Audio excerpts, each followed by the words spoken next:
하겠습니다. 하나님의 말씀 누가복음 15장 11절부터 마지막 32절까지의 말씀입니다.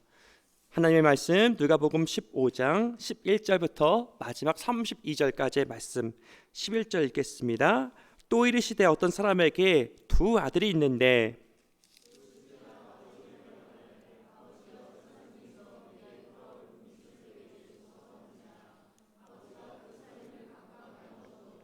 구 며칠이 안 되어 둘째 아들이 재물을 다 모아가지고 먼 나라에 가 거기서 허랑방탕하여 그 재산을 낭비하더니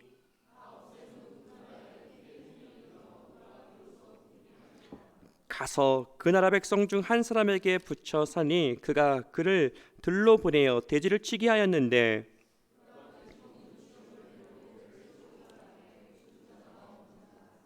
이에 스스로 돌이켜 이르되 내 아버지에게는 양식이 풍족한 품근이 얼마나 많은가 나는 여기서 주려 죽는구나.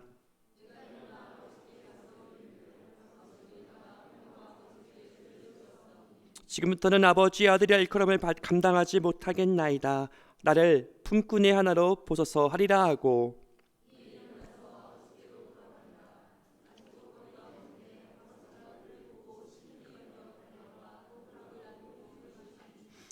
아들이 이르되 아버지 내가 하늘과 아버지께 죄를 지었사오니 지금부터는 아버지의 아들이라 일컬음을 감당하지 못하겠나이다 하나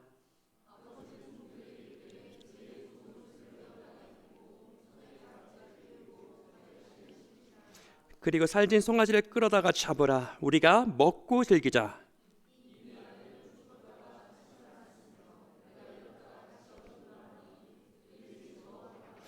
맏아들은 밭에 있다가 돌아와 집에 가까이 왔을 때 풍악과 춤추는 소리를 듣고 대답하되 당신의 동생이 돌아왔음에 당신의 아버지가 건강한 그를 다시 맞아들이게 됨으로 인하여 살진 송아지를 잡아나이다 하니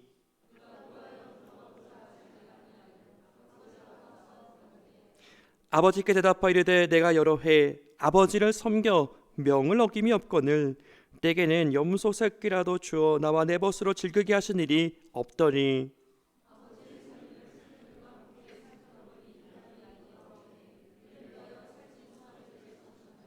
함께합니다. 시작.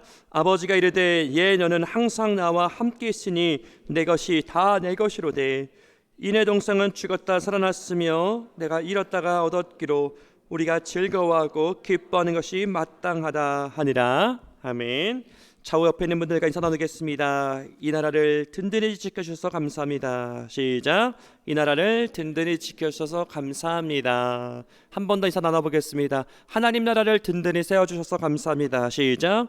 하나님 나라를 든든히 세워주셔서 감사합니다. 감사합니다. 한 주간 또 주어진 자리에서 맡겨진 자리에서 수고하고 애쓰시고 묵묵히 감당해 주시고 또 이렇게 귀한 예배의 자리에 오신 모든 분들께 하나님께서 주시는 평강과 새 힘이 하늘과 땅의 복이 이제와 영원토록 복 주시고 복 주시기를 예수님의 이름으로 축복합니다. 아멘. 참 잘 오셨습니다. 귀한 은혜가 있기를 소망합니다. 저는 04년도 용사로서 논산 훈련소에 이제 입소하게 되었고요. 그리고 10년이 지난 뒤에 14년도에 다시 군종장교로 학군교에 다시 입소하여 훈련을 받게 되었습니다. 14년도 대략 9년 전쯤 3월 훈련을 받고 있었는데 뉴스에서 뉴스 특보가 떴죠. 다들 기억하실 것입니다. 세월호 사건이 일어나게 되었죠. 처음에는 전원 구조라고 뉴스 속보에 떴는데 얼마 지나지 않아 또 정말 400명이 넘는 또 사망자가 발생한 정말 비극적인 정말 전 국민의 마음을 쓸어내리고 안타깝게 절개되었던 사건을 기억합니다. 그럼 그 수학여행 제주도 수학여행을 떠난 그 다낭고 학생들 그들의 부모님을 한번 생각해 볼게요. 저도 그때 막 부모가 되었던 터이라 뱃속에 아이가 이제 자라고 있었던 그때였는데요. 이제 막 부모가 된 입장에서 이 수학여행을 떠난 다른고 학생들의 그 부모님의 마음을 생각해 보니 너무나 무너지시겠구나. 제발 살아 돌아와만 다오. 제발 살아서 돌아와만 다오. 그런 그 부모님 마음을 느끼는 그런 시간이 되었습니다. 제발 살아서 돌아와만 다오. 정말 그 학생들을 애가 타도록 정말 기도하면서 기다리고 계셨던 그들의 이제 부모님. 근데 정말 돌아온 학생들도 있었고 대부분의 학생들이 돌아오지 못하였죠. 여러분, 그 자녀들을 기도하면서 기다리셨던 부모님, 그분과 그 부모님과 마찬가지로 우리 하나님께서도 여러분 저와 여러분들을 기다리고 계신다라는 것이에요. 우리를 기다리고 계시는 하나님, 오늘 본문에서 말씀하고 있는 또 성경 전체에서 말하고 있는 하나님은 우리를 기다리고 계시는 하나님이다라는 것이에요. 한번 따라해 보겠습니다. 기다리고 계시는 하나님. 시작. 기다리고 계시는 하나님. 자, 기다리고 계시는 하나님에 대해서 나누었는데요. 어떤 마음이 드십니까? 어떤 생각이 드십니까? 누군가 나를 기다리고 있다라는 것. 여러분, 아무도 나를 기다리는 사람이 없다라고 생각해 볼게요. 제가 예전에 첫 부대 때 타령을 했던 친구가 있었는데요. 이제 부모님이 이혼을 했고 부모님이 이제 휴가 때 만나서 이제 하시는 말씀이, 나도 이제 새 출발을 할 테니 너는 이제 너희 인생을 살으라라고 부모님이 얘기를 하셨대요. 부모님이 이혼을 하시고 새로운 또 여인과 새 출발을 하시고 하시는 말씀이, 나는 나대로 새 출발할 테니 너는 너대로 살아라. 용사 입장에서는 무너지는 것이죠. 이제 돌아갈 곳이 없는 거예요. 유일한 혈육이었던 아버지가 너는 너대로 알아서 살아라, 돌아갈 곳이 없어지게 된 그 용사가 잠시 타령을 했다가 찾게 된 그런 일들이 있었는데요. 돌아갈 곳이 있다라는 곳, 돌아갈 곳, 나를 기다려주고 있는 누군가가 있다라는 것은 굉장한 은혜이고 감사인 것입니다. 근데 하나님께서 우리를 기다리고 계신데요. 찬양 중에 천년이 두 번 지나도라는 찬양이 있는데, 정말 2000년 전부터, 아니 영원 전부터 영원히 우리를 사랑하고 기다리고 계시는 하나님, 그분이 바로 우리의 하나님 아버지다라는 것입니다. 나를 기다리고 계시는 하나님, 우리를 기다리고 계시는 하나님께서 어떤 기대와 어떤 소망을 갖고 기다리시는 것이죠. 그냥 기다리는 것이 아니라 어떤 기대와 소망을 가지시고 우리를 기다리신다라는 것이에요. 이와 같은 기대, 이와 같은 소망을 가지고 하나님께서는 기다리신다. 오늘 본문 말씀을 통해서 하나님께서 우리가 어떤 모습으로 어떤 소망을 가지시고 하나님께서 저와 여러분들을 기다리실까요? 그런 그 하나님의 기대와 소망 가운데 어떻게 우리가 믿음으로 반응하면 좋을지 한번 본문 말씀을 통해서 살펴보았으면 좋겠습니다. 오늘 그 돌아온 탕자의 비유인 것이죠. 여러분, 초등학교 때부터, 어렸을 때부터, 주일학교 때부터 정말 1년에 한 번쯤 설교되어지는 본문 말씀인데요. 두 아들이 있었대요. 두 아들이 있었고 아버지가 등장합니다. 근데 이 둘째 아들이 언제 하루 아버지께 찾아가 이런 말을 합니다. 아버지, 언젠가는 아버지도 돌아가실 것이고 아버지가 돌아가시면은 아버지가 갖고 계시는 그 유산들을 저와 형과 저에게 물려주실 것인데 아버지의 유산을 미리 좀 당겨주세요. 이 둘째 아들이 아버지에게 이런 말을 했다라는 것이에요. 여러분, 부모 입장에서, 여러분 아직 살아 멀쩡한데 부모 입장에서, 아빠 입장에서 이 말을 들었을 때 얼마나 어처구니가 없었을까. 근데 이 아버지가 각각 첫째 아들과 둘째 아들에게 그들이 받을 그 유산을 먼저 주었다라는 것이에요. 자, 그런데 이 둘째 아들이, 그것을 유산을 요구했던 둘째 아들이 도시에 가서 허랑방탕하여 그 아버지께 받은 그 유산을 허랑방탕하여 허비하고, 또 첫째 아들의 말에 비유해서는 창기들과 더불어서 있다가 그 모든 것을 다 잃어버리고 이제는 주려 죽을 때 어떤 집에 들어가서 품꾼이 되었고, 그리고 그 가축을 돌볼 때 가축이 먹었던 돼지 지엽 열매를 먹는, 말 그대로 인생의 가장 밑바닥의 신세를 당하게 되었다라는 것이죠. 우리가 보통 여러분 신앙 간증들을 보면은 여러분 어떻습니까? 조금은 공통점이 있어요. 공통점. 가장 인생의 밑바닥이 돼서야 그때 하나님을 찾고, 가장 인생의 밑바닥의 때에 하나님을 만나고 그 하나님의 그 은혜를 사모하게 되었더라, 인생의 삶이 변화되게 되었더라. 사실 이런 공통점이 대부분의 신앙 간증에 있더라고요. 정말 건강할 때, 힘이 있을 때, 능력 있을 때, 재산이 있었을 때는 하나님 없이 하나님 모르고 살았는데, 다 있고 보니까 신체적으로, 경제적으로, 관계적으로 그 모든 것들이 다 끊어지는 내 인생의 그 밑바닥에 됐을 때에 둘째 아들이 내가 잘못 살았구나 돌이켰다라는 것이에요. 여러분, 꼭 산전수전 공전전 그 모든 것들을 시행착오를 다 경험하고서 깨닫는 것이 아니라 힘이 있을 때, 젊음의 때에 지금 이 순간부터 하나님의 뜻을 상고하고 하나님의 마음에 합한 사람으로서 살아갈 수 있는 저 여러분 될 수 있기를 우리 구주 예수님의 이름으로 축복합니다. 아멘. 근데 정말 이렇게 말하고 이렇게 축복을 하고 이렇게 아멘하지만 참 사람의 마음이 완악하다, 참 사람의 마음이 교만하다라는 것이에요. 사실 정말 깨지기 전에 먼저 내가 깨질 수 있는 은혜가 있길 소망합니다. 자, 기대와 소망 가운데 아버지는 계속해서 집을 나간 둘째 아들을 기다리는 거예요. 기다리고 기대와 소망을 가지고 기다리시는 하나님, 기대와 소망을 가지고 우리를 기다리시는 하나님, 마침내 둘째 아들이 첫 번째 기대와 소망을 가지고 기다리시는 하나님 마음에 합한 믿음의 반응을 했는데 그것이 무엇일까? 한번 따라해 주시길 부탁드립니다. 돌이 켰다. 시작. 돌이 켰다. 돌이 켰다. 첫 번째 돌돌돌의 첫 번째는 그 아들이 돌이 켰다라는 것입니다. 내가 잘못 살았구나, 하나님 없이 살았구나, 하나님의 뜻대로 살지 못했구나, 아버지의 마음과 아버지의 뜻과 상관없는 아버지를 아프게 하는 삶을 살았구나, 잘못 살았구나. 그가 돌이켰다라는 것이에요. 여러분, 돌이켰다라는 것은 무엇입니까? 그가 깨달았다는 것이죠. 하나님께서는 우리의 선한 양심을 통해서 깨닫게 하시고, 믿는 자들이나 믿지 않는 자들이나 우리 양심을 통해서 깨닫게 하시고, 또 말씀과 성령님의 역사를 통해 성령께서 말씀을 기억나게 하시고 깨닫게 하시고 그 말씀이 이해되게 하시고, 여러분 그때 철이 들 때가 있죠. 철이 들 때, 그때 당시로서는 엄마 아빠 말을 안 들었는데 이제 아빠 엄마 말, 왜 부모님이 그런 말을 하셨을까 깨달아질 때가 있다라는 것이죠.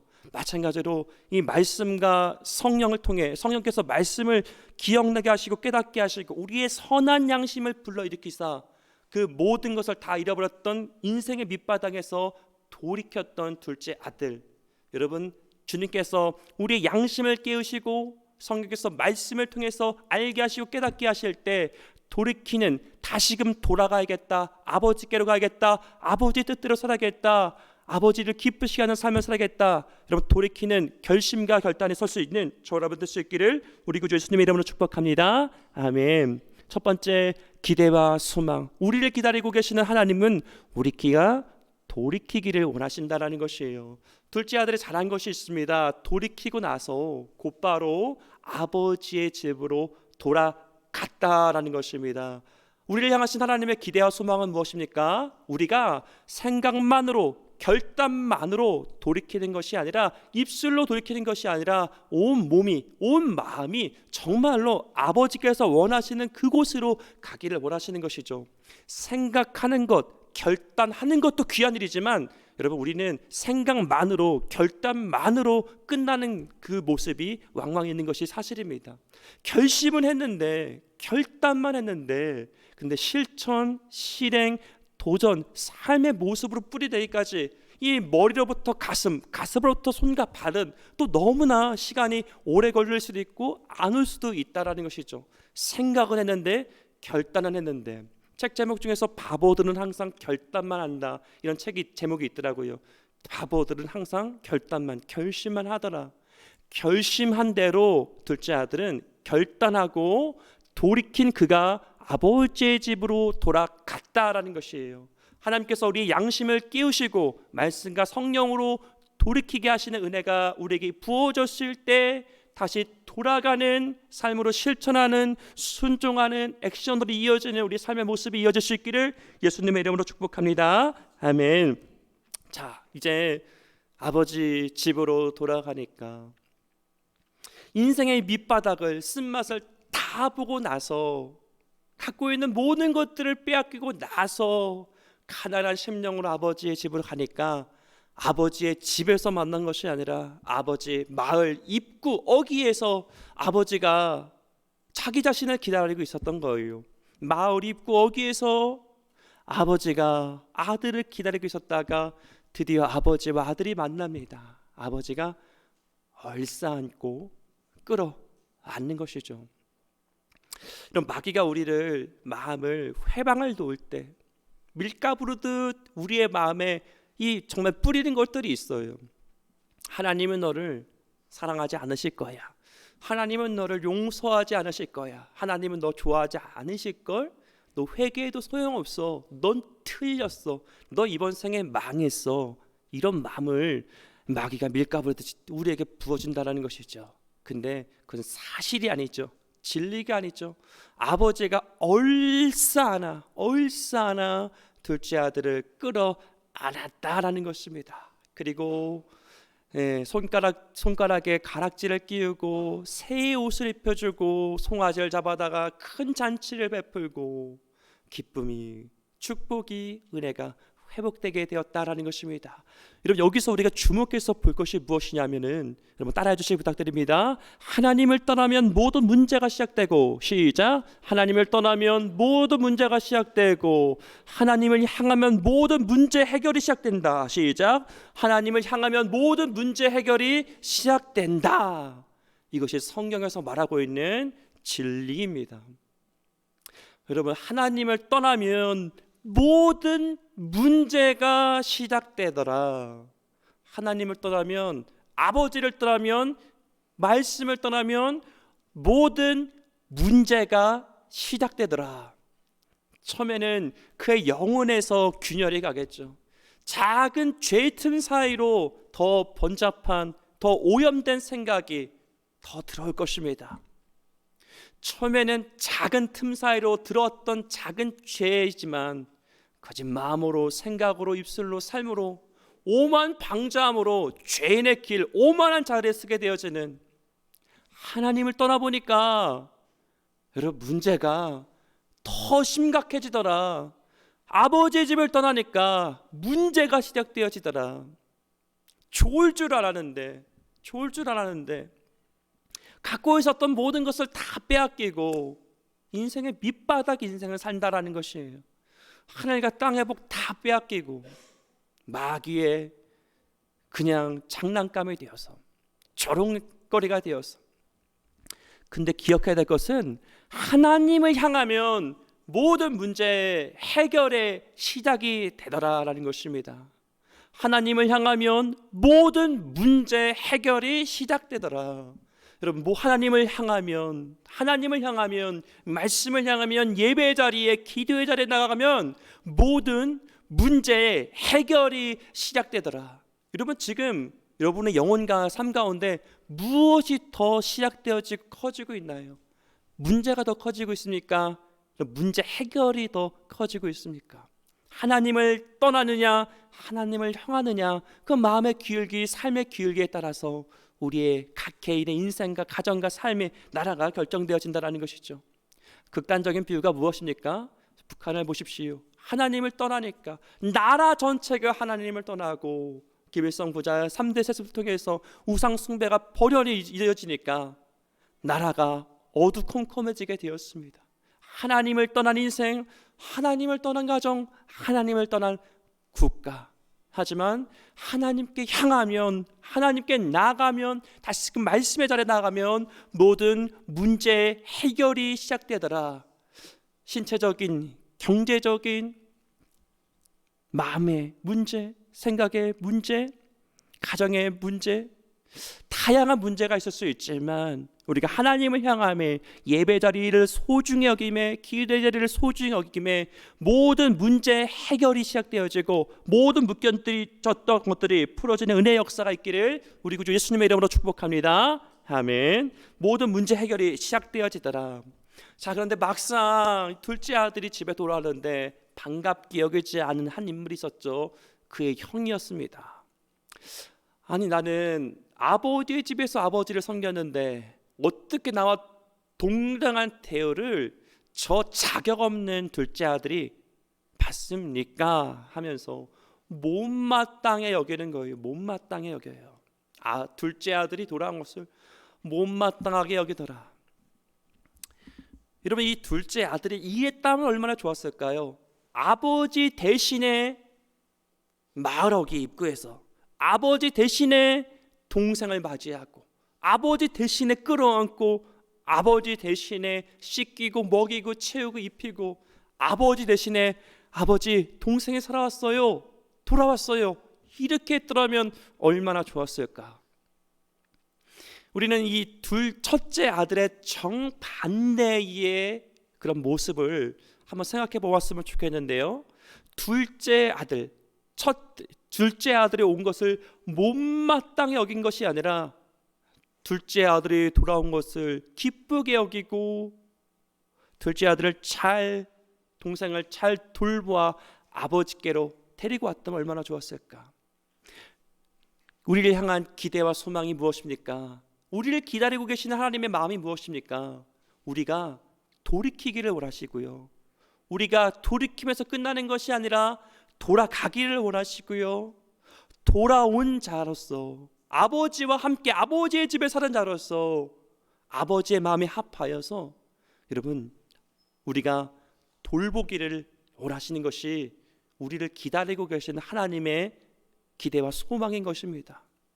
첫째 아들은 두 가지를 실패했어요. 첫 번째, 자기의 영혼, 자기의 사명 관리를 실패했습니다. 아버지와의 친밀한 관계, 교제 느낌은 전혀 없습니다. 아버지와의 관계에서도 서먹하고 동생과의 관계에서도 서먹하고 자기의 영혼을 돌보지 못했던 첫째 아들, 동생의 안위를, 영혼을 돌보지 못했던 첫째 아들, 만약 아버지 대신에 돌봤다면 얼마나 좋았을까, 얼마나 좋았을까. 우리를 기다리고 계시는 하나님의 마음이 무엇입니까? 우리를 향한 기대, 소망을 가지고 기다리고 계시는 궁극적인 하나님의 마음에 합한 주의 백성들은 어떤 모습입니까? 하나님의 은혜를, 하나님의 말씀을, 하나님의 뜻을 깨달은 자로서 돌이키고 이렇게 살면 안 되겠다, 아버지께로 돌아가겠다, 말씀대로 살아야겠다, 결심결단하는 거예요. 자원해서 돌아가는 것이고 돌아온 것으로 끝나는 것이 아니라 이제는 돌보는 자로서 살아가는 것입니다. 아버지와 함께 아버지를 위해서 먼저는 자기 자신을 잘 돌보는 것이죠. 자기 자신을 잘 돌보고 동생을 잘 돌보고 이웃들을 잘 돌보는 자로서 하나님께서는 지금도 여전히 살아 역사하시고 우리를 기다리시며 이와 같이 살기를 원하시는 아버지의 마음이 합한 자로서 살기를 우리 구주 예수님의 이름으로 축복합니다. 아멘. 둘째 아들이 아버지의 집을 향하였다. 아버지의 집을 향해 한 걸음에 나아갔다라는 것. 여러분, 우리의 삶의 방향을 한번 살펴보았으면 좋겠습니다. 방향과 속도보다 중요한 것이 방향이라고 하는데 여러분 어느 방향을 향해서 살아가고 계십니까? 이렇게 살다가 결국 맞이하게 되는 궁극적인 끝이 어디입니까? 끝이. 우리나라 교회 중에서 연세중앙교회가 있는데 그 교회 영구 가치는 내 영혼의 때를 위하여, 그 영구표로 교회가 달려가고 계시더라고요. 내 영혼의 때를 위하여. 결국 주님을 만날 것인데, 결국 주의 은혜의 보좌 앞에 서게 될 것인데, 결국 하나님의 심판대 앞에 서게 될 것인데, 그 때를 위해서, 주님을 만날 그 때를 위해서 우리 교회가 전심으로 전력으로 달려가자. 교회의 가치가, 그 삶의 방향이 하나님의 보좌였습니다. 하나님의 보좌. 그리고 우리 각자의 삶의 방향의 끝이 어디였습니까? 하나님께서 기뻐하시는 우리 삶의 방향, 우리가 하나님의 영광을 보고서 그 하나님의 영광을 향해 달려갈 수 있는 하나님의 백성 될 수 있는 저와 여러분 될 수 있기를 예수님의 이름으로 축복합니다. 아멘. 성경에서 말하고 있는 가장 불쌍한 사람, 불행한 사람이 무엇입니까? 그냥 먹고 싸고 죽는 사람, 그 사람들이 가장 불쌍한 불행한 사람들인 거예요. 하나님과는 전혀 상관없습니다. 하나님의 뜻과는 전혀 상관없습니다. 하나님도 모르고 하나님 뜻과도 전혀 모르고 그냥 먹고 싸고 죽는 인생, 가장 불행한 인생, 불쌍한 인생인 거예요. 그 인생의 끝이 어디인지 알지 못하고 그 인생의 끝은 결국 하나님 앞에 서게 될 터인데, 우리가 지난주 살펴본 것처럼 하나님의 영원한 나라, 낙원 천국이냐, 하나님의 영원한 심판과 공의 지옥이냐, 예수 따라 성령 따라 천국에 가느냐, 마귀에게 속아 마귀와 함께 지옥에 가느냐, 그 끝을 알지 못하고 살아가는 이가 가장 불행한 이들이라는 것입니다. 내 삶의 궁극적인 방향, 내 삶의 궁극적인 목표, 그것이 하나님 보좌 앞으로, 하나님 보좌 앞으로 하나님의 그 영광 가운데 참여한 바 되어지고 동참한 바 차원한 바 되어서 주님을 만나는 그때를 향해서 그 방향에 설정이 될 수 있는 저 여러분 될 수 있기를 예수님의 이름으로 축복합니다. 아멘. 그 내 삶의 방향과 내 삶의 속도, 여러분 이 둘째 아들은 여러분 주저하지 않고 머뭇머뭇하지 않았습니다. 그의 방향이 올바로 설정되어지고 올바른 속도로 적극적으로 냉큼 아버지의 집에 갔다라는 것이에요. 여러분, 우리가 아버지의 뜻대로 아버지의 집을 향해 가는 것 다 알고 있죠. 근데 어떻게 가고 있습니까? 주님께서 말씀하십니다. 너희는 마음을 다하고 뜻을 다하고 성품과 목숨을 다하여 주 너희 하나님을 사랑하고 내 이웃을 내 몸과 같이 사랑하라. 말 그대로 전심전력을 다하라는 것이죠. 전심과 전력을 다하여서 하나님을 사랑하고 이웃을 사랑하라. 열정을 내라. 그래서 다시 돌이키고 돌아가고 내 영혼과 누군가를 문영혼을 돌보는 것에 있어서 열심을 내라는 것이 주님 마음인 것이죠. 우리의 궁극적인 방향과 그 방향대로 나가는 속도, 어떤 속도로 가고 있습니까? 하나님께서 저 여러분들 모두에게 은혜를 베푸사 깨닫는 은혜를 주시기를 예수님의 이름으로 축복합니다. 깨닫는 것으로 끝나는 것이 아니라 아버지의 집으로 가고 싶어요. 아버지와 다시 화목하길 원합니다. 내가 돌아갈 수 있는 힘을 주시옵소서. 다시 하나님의 임재 가운데 나아갈 수 있는, 다시 하나님의 친밀함 가운데 나아갈 수 있도록 성령님 은혜를 베풀어 주시옵소서. 기도하고 간구하는 저 여러분 될 수 있기를 예수님의 이름으로 축복합니다. 나 자신을 잘 돌볼 수 있도록, 나에게 맡겨진 이웃들을, 우리 가족들을 잘 돌볼 수 있도록 냉랭하여서 문영혼이 죽었다가 살아난 동생이 돌아왔을 때 그냥 몸이 건조한 것이 아니라 한 영혼, 99명의 찬송보다 한 영혼이 돌아온 것을 더 기뻐하시는 주님, 그 마음에 합한 자로 되어서 한 영혼이 주님께 돌아오는 것, 한 영혼을 섬기는 것을 기뻐하는 하나님의 일에 동참하는 저와 여러분 될 수 있기를. 우리 인생의 궁극적인 방향이 이 땅에서 먹고 사고 싸고 죽는 것에 끝나지 아니하고 영원한 하나님의 나라, 영원한 하나님의 영광, 그 이상 너머를 보면서 영원한 하나님 나라의 영광을 보면서 그 영원한 하나님 나라의 영광 가운데 참여한 바 되어지고 그 영원한 하나님께서 가장 기뻐하시는 한 영혼의 그 구원에 나의 마음과 나의 삶, 나의 남은 인생을 아버지께서 기뻐하시는 삶의 모습으로 다시금 돌이키고 돌아가고 돌보는 하나님의 선한 청지기로서, 복음의 나팔수로서 주의 손과 발을 되어서 주님의 입술 되어서 살아도 죽어도 무엇을 먹거나 마시고 하나님께 기쁨이 되고 하나님께 영광이 될 수 있는 그런 아버지의 마음을 기쁘시게 하는 저와 여러분들의 평생의 삶이 될 수 있기를 예수님의 이름으로 축복합니다.